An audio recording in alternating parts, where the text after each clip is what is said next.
O Evangelho, ele só avança no mundo pelo poder de Deus, pela graça de Deus, pela bondade e pela misericórdia de Deus. Bom dia, bem-vindo, bem-vinda. Estamos aqui na EBD da Igreja Presbiteriana de Botafogo. Meu nome é Maurício, sou seminarista e hoje estudaremos o capítulo 9 de Atos dos Apóstolos. Eu desejo que Deus esteja com a sua mão poderosa sobre a sua casa, protegendo a sua vida, guardando e te livrando do mal. Antes de nós começarmos o estudo propriamente dito, eu gostaria de fazer uma oração pedindo que Deus abençoe esse nosso estudo, abençoe essa nossa manhã. Vamos orar? Senhor nosso Deus, te damos graças, Senhor, pela oportunidade que temos de podermos, como igreja, estarmos estudando a Tua Palavra.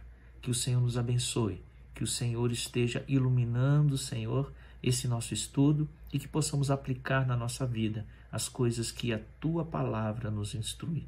Em nome de Jesus é que oramos e já agradecidos. Amém. O que nós vamos ver nessa aula de hoje é a conversão de Paulo e um pouquinho do ministério de Pedro, que é o que aborda o capítulo 9 de Atos dos Apóstolos. No entanto, é muito importante que tenhamos em mente duas coisas, dois fatos que aconteceram no capítulo 8. O capítulo 8 já foi estudado, mas a gente precisa relembrar de duas coisas pelo menos. A primeira é que no capítulo 8, uma grande perseguição se inicia ali em Jerusalém. Então, no capítulo 8 é apresentada essa grande perseguição que se inicia em Jerusalém, e por conta dessa perseguição, muitos discípulos, eles avançam pela Judéia, eles fogem para Samaria, eles vão para o norte de Israel, há uma grande debandada ali dos discípulos e somente os apóstolos é que ficam em Jerusalém. Assim nos apresenta o texto bíblico. A segunda coisa que é importante nós lembrarmos é que um jovem de nome Saulo, ele é introduzido no capítulo 8, ele é apresentado no capítulo 8 e ele é apresentado como líder dessa perseguição sobre os do caminho, não sobre os cristãos, porque eles ainda não eram conhecidos como cristãos, mas eles eram conhecidos como os do caminho. Então, o jovem Saulo é um líder e ele está também junto com os líderes religiosos em Jerusalém, fazendo essa perseguição para com os do caminho. Então, tendo isso em mente, isso que aprendemos no capítulo 8, a gente pode seguir agora para o capítulo 9. O capítulo 9, a gente pode dividir o capítulo 9 em dois atos, com algumas cenas.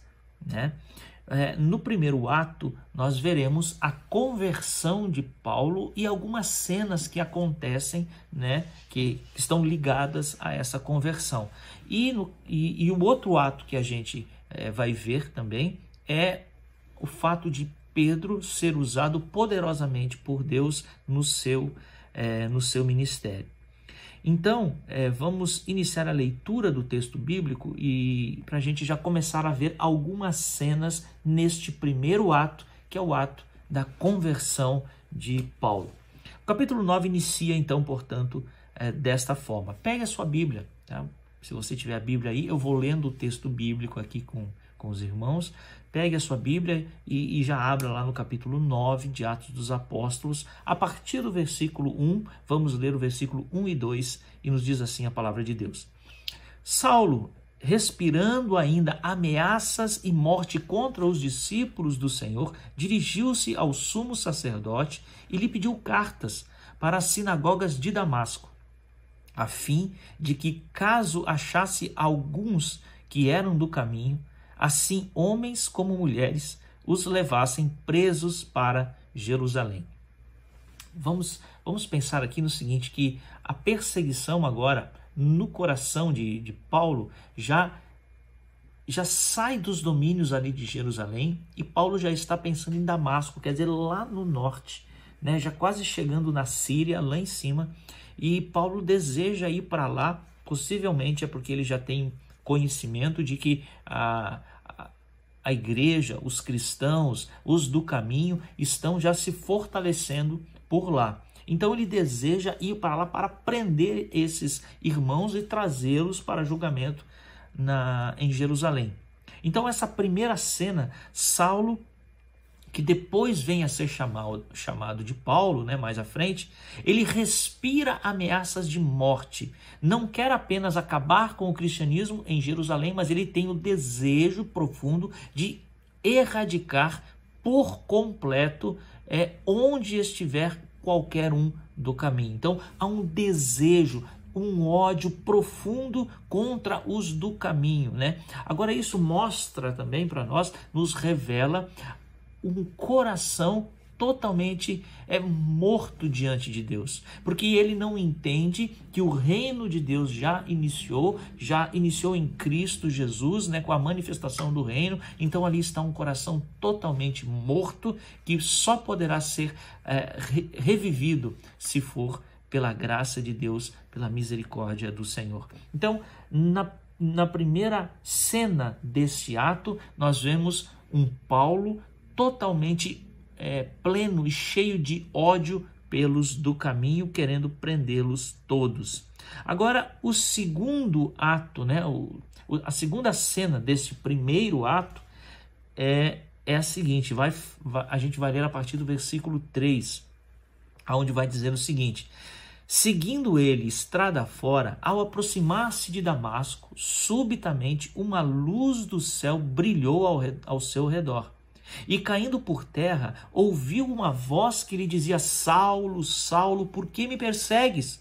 Ele perguntou: quem és tu, Senhor? E a voz respondeu: eu sou Jesus, a quem tu persegues. Mas levanta-te, entra na cidade, onde te dirão o que te convém fazer.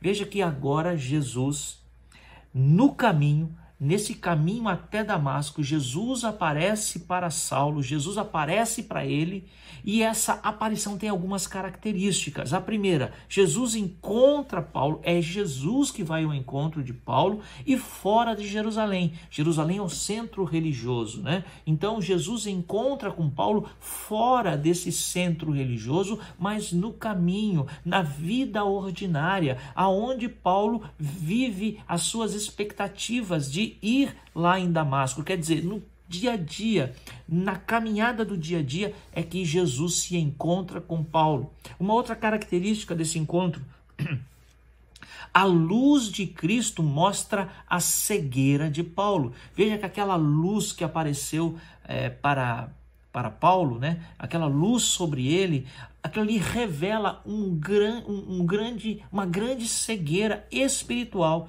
pois Paulo ele não tinha compreendido ainda que o reino de Deus ele já tinha nascido, já estava manifesto em Cristo Jesus, e aquela cegueira agora física nada mais é do que a própria revelação da sua cegueira total espiritual.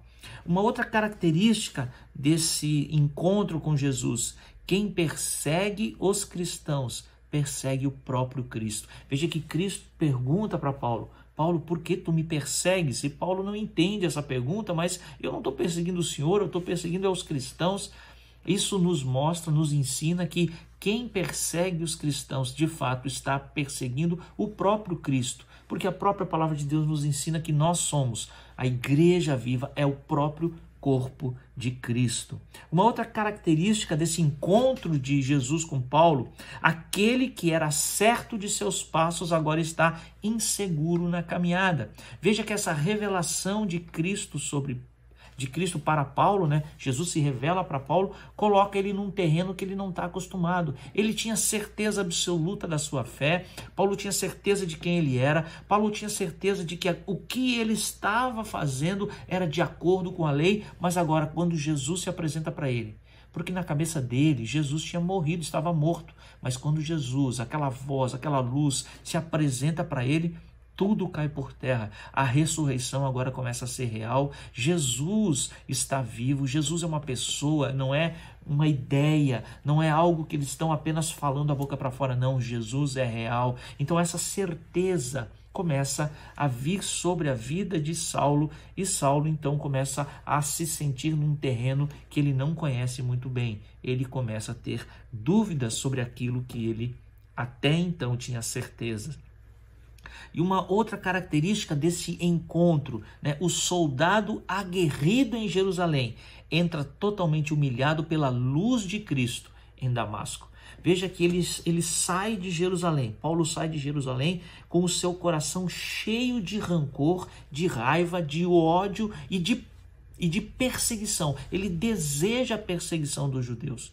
Ele tem certeza disso, ele tem força e autoridade do Sinédrio, autoridade legal para prender pessoas. Então ele sai de lá com todas as certezas, mas no caminho ele tem um encontro com Cristo e ele vai entrar humilhado em Damasco. E o texto bíblico, a partir do versículo 7, diz assim: os seus companheiros de viagem pararam emudecidos, ouvindo a voz, não vendo, contudo, ninguém.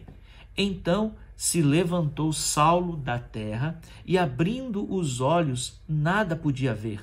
E guiando-o pela mão, levaram-no para Damasco. Esteve 3 dias sem ver, durante os quais nada comeu. Veja que esse encontro com Cristo foi tão brutal para Paulo que ele não conseguia fazer as coisas básicas que um ser humano normal faz, né? Que é comer e beber. Paulo, além de perder a visão ali momentaneamente, ele não conseguia fazer as coisas básicas para o ser humano. E aqueles que estavam com ele não entenderam nada, eles ouviram a voz, mas eles não entenderam nada do que estava acontecendo. Eles levaram então Paulo, né, guiaram Paulo até Damasco, e Paulo, com toda a autoridade do Sinédrio, ele entra humilhado em Damasco. Essa é a segunda cena. Agora a gente vai para a terceira cena desse ato, né, da conversão de Paulo, onde um novo personagem nos é apresentado. Nessa cena, Deus coloca em andamento uma estratégia celestial no caminho da redenção, que é a função da igreja como meio usado por Deus para abençoar na prática aqueles chamados pelo Senhor. E a partir do versículo 10 do capítulo 9, nós lemos: ora, havia em Damasco um discípulo chamado Ananias. Disse-lhe o Senhor numa visão. Ananias, o que respondeu? Eis-me aqui, Senhor. Então o Senhor lhe ordenou: dispõe-te e vai à rua que se chama Direita, e na casa de Judas procura por Saulo, apelidado de Tarso, pois ele está orando e viu entrar um homem chamado Ananias e impor-lhes as mãos para que recuperasse a vista. Nessa terceira cena, agora Deus introduz um novo personagem que representa a igreja, que representa eu, que representa você, que representa os irmãos. Deus usa pessoas para abençoar pessoas, e assim Ananias é chamado por Deus para ir orar por Paulo. E Ananias responde a Deus como um servo deve responder: eis-me aqui, Senhor. O Senhor chamou, sou teu servo, eis-me aqui, Senhor. Deus usa pessoas para abençoar pessoas. Precisamos entender isso. A característica da igreja é ser um canal de bênção divina, e a oração é um meio por onde a graça de Deus flui. Assim Deus chama Ananias para ir orar por Paulo e abençoar Paulo através de uma oração. Mas Ananias tem medo. Ele sabe o mal que Saulo fez à igreja e aos irmãos. Então, apesar de Ananias ser um servo de Deus, apesar de Ananias ouvir a voz de Deus, apesar de Ananias querer obedecer a Deus, Ananias tem medo, porque Ananias é um homem como eu, como você, é um ser de carne e osso, e ele sabe que Saulo é um perseguidor da igreja. Então, ele vai falar para Deus, ele vai trazer um relatório para Deus, né? Senhor, o Senhor tem certeza que sou eu mesmo que tenho que ir lá orar? né? Porque esse cara é um perseguidor da igreja. Então Deus faz uma coisa maravilhosa. Eu acho uma das coisas mais fantásticas esse trecho, essa parte das Escrituras, que é a revelação de Deus. Deus revela ao seu servo, a Ananias, Deus revela a ele o seu plano. Deus tem planos para a igreja, Deus tem planos para mim, Deus tem planos para você. E nesse caso em específico, Deus revela a Ananias o que ele deseja com a vida de Saulo. Então, a partir do versículo 15, olha o que a palavra de Deus nos fala. Vai, Deus falando a Ananias, vai, porque este é para mim um instrumento escolhido para levar o meu nome perante os gentios e reis, bem como perante os filhos de Israel, pois eu lhe mostrarei quanto lhe importa sofrer pelo meu nome. Olha que coisa maravilhosa que Deus revela a Ananias. Deus revela que Paulo é um vaso escolhido e que ele vai sofrer na carne pelo nome de Jesus, pelo nome de Cristo.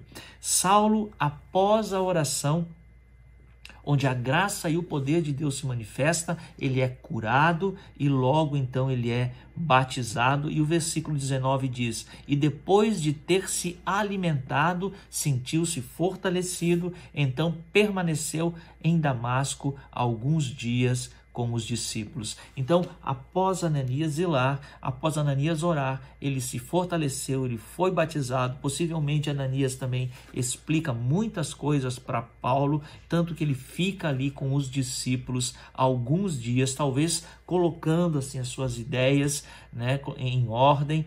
E a gente vai entrar agora na cena de número 4 deste primeiro ato, que é o ato da conversão de Paulo. Então, a partir do versículo 21, nós vamos ler o seguinte: a grande ironia. Agora a quarta cena vai mostrar uma grande ironia, que é o perseguidor que vai virar perseguido. E a partir do versículo 21, a palavra de Deus nos diz: e logo pregava nas sinagogas a Jesus, afirmando que este é o Filho de Deus. Ora, todos os que ouviam estavam atônitos e diziam: não é este o que exterminava em Jerusalém os que invocavam o nome de Jesus? E para aqui veio precisamente com o fim de levar amarrado os principais sacerdotes? Veja que a população ali não está entendendo nada do que está acontecendo. Paulo começa a pregar sobre Jesus, e o interessante da pregação de Paulo nesse momento, e depois isso vai se tornar a sua teologia, é que ele tem dois focos principais na sua pregação. O primeiro é que Jesus é o Filho de Deus. E Paulo começa a pregar sobre isso, que Jesus Cristo, ele é o Filho de Deus. E o segundo foco da sua pregação é: Jesus é o Cristo, Jesus o Nazareno, que foi morto e ressuscitou. Ele é o Cristo, ele é o Messias esperado e ele é o Filho de Deus. Veja que Paulo coloca isso no centro da sua pregação. Esse é a coisa central sobre o desenvolvimento depois da sua teologia. E essa pregação confundia os judeus que estavam ouvindo, pois Saulo fora contra Jesus e agora ele está pregando a favor de Jesus, e a sua mensagem era centrada na figura messiânica. O Cristo, o Jesus Cristo, o Nazareno que foi morto, mas ressuscitou, este é o Messias. Como Jesus Cristo com foco em sua palavra, Saulo pregou ali por muitos dias. Dizem que Paulo, alguns estudiosos dizem que Paulo ficou ali em Damasco por 2 anos e meio a 3 anos pregando ali. Agora, olha o que acontece. Depois de todo esse tempo, ele precisou fugir de Damasco em uma situação humilhante, pois os judeus planejavam matá-lo. Aquele Saulo que entra em Damasco, que chega em Damasco com cartas na mão, com autoridade para perseguir a igreja de Cristo, fica lá 2 anos a 3 anos, mas vai sair de lá de forma humilhada. A partir do versículo 23 nos diz o seguinte: decorrido muitos dias, os judeus deliberaram entre si tirar-lhe a vida, tirar a vida de Saulo. Porém, o plano deles chegou até o conhecimento de Saulo. Dia e noite, eles guardavam também as portas para o matarem. Mas os seus discípulos tomaram-no de noite e colocaram-o num cesto, descendo pela muralha. Aqui o texto nos fala que pelo tempo que Paulo ficou ali, ele já conseguiu até fazer discípulos. Claro, Paulo era muito bem letrado, ele conhecia tudo sobre o judaísmo, então ele fez as conexões com relação a Cristo e agora tinha até discípulos. E olha que os discípulos então foram quem ajudaram Paulo a fugir e numa condição totalmente de humilhação. Aquele que entrou pela porta da frente da cidade de Damasco, agora tem que pular o muro para poder fugir com vida. É uma situação de humilhação e de perseguição. Aquele que entrou para perseguir agora, ele é perseguido. E no quinto ato, na quinta cena deste ato que estamos vendo sobre a conversão de Paulo, agora Paulo, ele fugindo de Damasco, para onde ele vai? Ele vai para Jerusalém. Agora, como será que ele foi recebido em Jerusalém? Veja que ele está em Damasco já há algum tempo e agora ele retorna para Jerusalém. Será que ele tem os amigos dele? Será que os discípulos vão receber ele bem? O versículo 26 nos diz o seguinte: tendo chegado a Jerusalém, procurou juntar-se com os discípulos.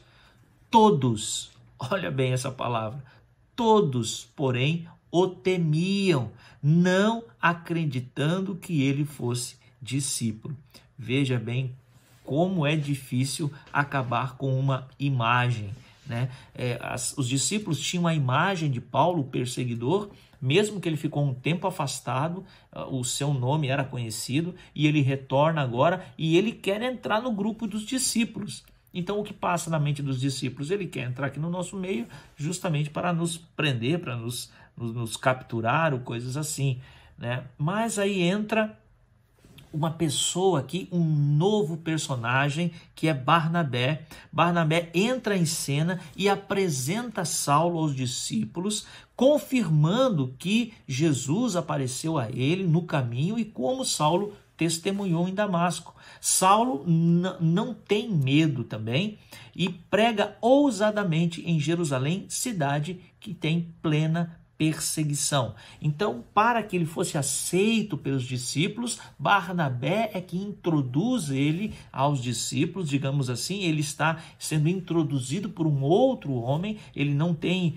respeito dos discípulos, mas Barnabé, que é muito respeitado, é que introduz ele no grupo dos discípulos. E Paulo, mesmo sabendo da grande perseguição que tem na cidade de Jerusalém, ali ele continua a pregar, da mesma forma que ele pregava em Damasco, agora em Jerusalém ele continua a pregar. Saulo, ele não só prega, ele não tem só ousadia na pregação, mas ele discute, gasta tempo, explica, fica de frente com os helenistas. Quem são esses helenistas? Eles são judeus de fala grega, são judeus que tinham absorvido a cultura do seu tempo, a cultura helênica, a cultura grega. Então, Paulo se reúne com estes e ali discutem sobre as coisas do judaísmo e sobre Jesus, sabendo que a pregação de Paulo tinha no seu centro, tinha no seu cerne Cristo Jesus como Filho de Deus. Por fim, aqueles que no início temem e desconfiam de Saulo, no caso dos discípulos, quando ficam sabendo que planejam matar Paulo, os discípulos o protegem e o salvam e encaminham ele para a cidade natal, a cidade da Sicília. Tarso vai para a Cilícia, quer dizer. Então, o que acontece aqui no finalzinho aqui desse episódio de Paulo em Jerusalém? Ele está discutindo ali com os helenistas e os helenistas então começam a procurar matá-lo. Os discípulos que antes temiam ele começam a ver que há sim uma mudança nesse coração. Saulo não é o mesmo, realmente ele se converteu, realmente Cristo, né, o tomou e ele é um convertido agora. Então eles protegem Paulo e, para proteger, o que fazem? Mandam ele para a sua cidade natal, para a cidade de Tarso, da onde ele é oriundo, lá na Cilícia. Agora, é muito interessante que nós vamos entrar agora no segundo ato, que é o ato do ministério de Pedro, mas entre o ato do ministério de Pedro e esse ato que a gente viu até agora, que é a conversão de Paulo, tem um versículo que chama muito a atenção. Lucas escreve com sua pena, né, este versículo de número 31, que diz o seguinte: a igreja, na verdade, tinha paz por toda a Judéia, Galiléia e Samaria, edificando-se e caminhando no temor do Senhor e no conforto do Espírito Santo, crescia em número. Veja bem, depois que Paulo tem toda essa confusão, essa tribulação toda que é causada em Damasco, e depois ele vem para Jerusalém e tem toda uma história de confusão ali em Jerusalém, a igreja ali, os discípulos ali se reúnem e mandam ele para Tarso. A igreja está em paz e a igreja começa a crescer, e Lucas registra isso de forma assim bem de forma clara, né? De que isso acontece logo que Paulo sai de Jerusalém. A igreja começa a crescer e a igreja tem paz. A igreja tem paz. É muito interessante esse registro que que Lucas faz aqui com relação a essa passagem de Paulo ali para ele ir para Tarso. Que a igreja fica em paz e a igreja começa a crescer em número. Agora, no segundo ato que nós vamos ver aqui, nós vamos ver o ministério de Pedro e o poder de Deus em ação neste ministério. E nós vamos ver aqui 3 cenas, como nós vimos 5 cenas primeiro no ministério de Saulo. No ministério agora de Pedro, Lucas registra 3 cenas. A primeira delas vai acontecer em Jope. Enquanto o evangelho avança para o norte com Paulo, ele também avança pela costa marítima com Pedro. É muito interessante a visão que Lucas tem do evangelho em expansão. Quando ele aponta para Damasco, o evangelho indo para o norte, e depois quando Paulo vai para Tarso, que já na Cilícia, mais ao norte ainda, ele está mostrando que o evangelho está subindo, né? Os discípulos, os apóstolos encaminham, vão saindo de Jerusalém, vão saindo da circunvizinhança, o evangelho vai crescendo. Mas, no entanto, o evangelho também continua pela costa marítima. Então, o evangelho ele vai para o norte, o evangelho vai também para outro lado, para o noroeste ali de Jerusalém. O que vai deixar a situação dos perseguidores da igreja muito desfavorecida é o poder de operar milagres, que foi uma marca do ministério de Jesus. Agora, essa marca continua com o ministério dos apóstolos, e Pedro fará muitos milagres em nome de Jesus. Vamos ver o que acontece aqui. A palavra de Deus nos fala no versículo 32, ela nos diz o seguinte: passando Pedro por toda a parte, desceu também aos santos que habitavam em Lida. Pedro, então, como os outros apóstolos também, eles visitavam as comunidades onde havia igrejas estabelecidas, eles passeavam, né, pelas igrejas, vendo a necessidade da igreja de Cristo. Então, Pedro estava agora visitando a igreja, né, na cidade de Lida. Em Lida, noroeste de Jerusalém, encontrou Enéas. Olha só, ele encontrou um paralítico. E agora uma coisa muito interessante é que, se ser paralítico nos nossos dias já é difícil, naqueles dias era quase uma sentença de morte. e era a certeza de ter uma vida de miséria. Ser paralítico era ter uma vida miserável. E ele, esse Enéas, já estava há 8 anos acamado. Pedro para e fala com ele. Pedro vem e dá atenção a ele. Isso é uma característica do cristão, não apenas dos apóstolos, não apenas daqueles discípulos mais íntimos de Jesus, mas isso deve ser uma característica do cristão, ter olhar de misericórdia. Pedro vem, passa, encontra com Enéas, para conversar com ele, lhe dá atenção. E assim Pedro disse-lhe: Enéas, Jesus Cristo te cura, levanta-te e arruma o teu leito. Ele imediatamente se levantou. Viram isso todos os habitantes de Lida e Sarona, os quais se converteram ao Senhor. Veja o que acontece aqui. Há um grande milagre aqui. As pessoas daquela cidade de Lida conhecem Enéas e elas veem o que acontece. Agora é interessante que Jesus fez um milagre muito parecido em Cafarnaum, lá em Marcos 2, que foi a cura, né, do paralítico de Cafarnaum. E agora, semelhantemente, né, Pedro faz o mesmo milagre, claro que não por poder dele, mas pelo poder do nome de Jesus e o poder de Deus, né? Acontece ali um grande milagre. E todos aqueles que viram não tinha como negar o fato de que um paralítico estava agora sendo totalmente curado. Então, qual era o propósito desse milagre? Primeiro, que todos que viram o paralítico creram e se converteram ao Senhor. Então, o primeiro propósito daquele milagre era para que as pessoas crescem no Senhor, de que a mensagem era verdadeira. Verdadeira por conta do milagre, a certeza de que a mensagem era verdadeira, que o nome de Jesus tem poder sobre o corpo de qualquer pecador. Esse Jesus, ele ressuscitou mesmo, esse Jesus, ele é real, esse Jesus ainda tem poder para operar milagres. Não apenas a cura do corpo, mas o poder sobre a morte é uma realidade do reino de Cristo.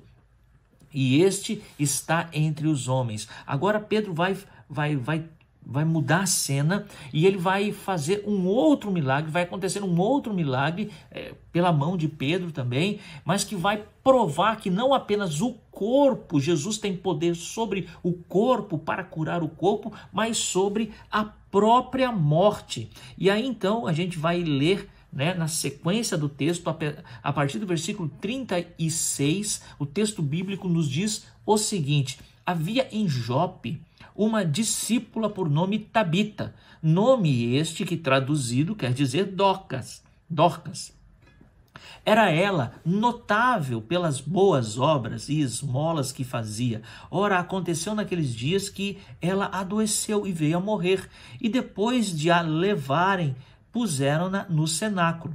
Como Lida era perto de Jope, ouvindo os discípulos que Pedro estava ali, enviaram-lhe 2 homens que lhe pedissem: não demores em vir ter conosco.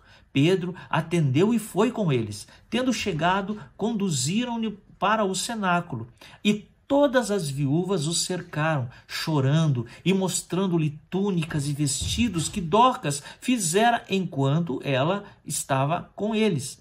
Mas Pedro, tendo feito todos saírem, pondo-se de joelhos, orou e, voltando-se para o corpo, disse: Tabita, levanta-te. Ela abriu os olhos e, vendo a Pedro, sentou-se. Ele, dando-lhe a mão, levantou-a e, chamando os santos, especialmente as viúvas, apresentou-a viva. Isto se tornou conhecido por toda Jope e muitos creram no Senhor. A morte foi vencida e o reino inaugurado por Cristo. Ele tem domínio sobre a própria morte, dando vida a quem ele quer.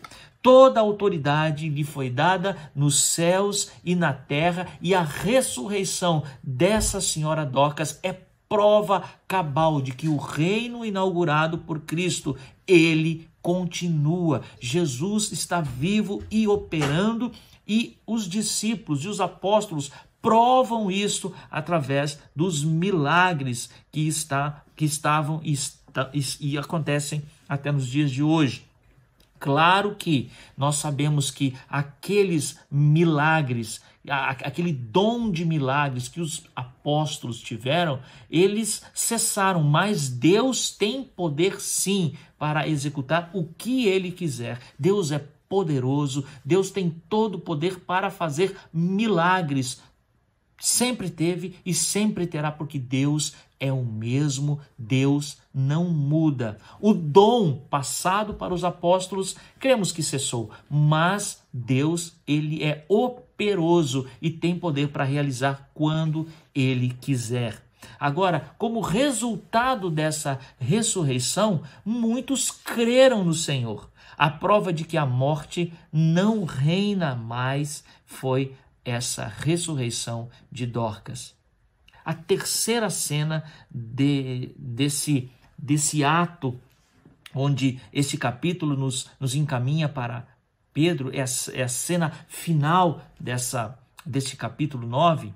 E no final desse capítulo, enquanto os judeus se fechavam para a realidade do reino de Deus entre os homens, aqueles que receberam a graça de Cristo são transformados em seu interior, para que o nome do Senhor seja glorificado. Enquanto os judeus estavam totalmente fechados na sua visão e não queriam ver, não queriam enxergar, não queriam compreender que o reino de Deus, através de Cristo, através da igreja, já estava sendo inaugurado, tinha muitos e muitos e muitos que estavam abertos para esse reino. E aí a gente vai ver que eles estavam com a sua mente e o seu coração dispostos a serem transformados por Deus. Vemos assim em Pedro, na casa de um curtidor, que ele ficou ali por muitos e muitos dias. No último versículo, o versículo 43, nos diz o seguinte: Pedro ficou em Jope muitos dias, em casa de um curtidor chamado Simão. Agora, olha só, os judeus acreditavam que a curtição de peles era uma profissão imunda, pois envolvia animais mortos. Mas Pedro estava disposto a se hospedar na casa de um curtidor, porque a mensagem do evangelho estava começando a romper barreiras entre as pessoas e, principalmente, quebrar o seu coração. Que o evangelho da graça que alcançou Saulo e alcançou também Pedro possa fazer toda a diferença na minha e na sua vida. Que Deus te abençoe, que Deus esteja sobre você e que esse evangelho poderoso, que vá avante na pregação, que esse evangelho poderoso que transforma vidas, que esse evangelho poderoso que é operoso em milagres ainda hoje, possa fazer diferença na sua vida, na sua família. Que Deus te abençoe, que Deus resplandeça o seu rosto sobre ti, que Deus te dê a paz, em nome de Jesus.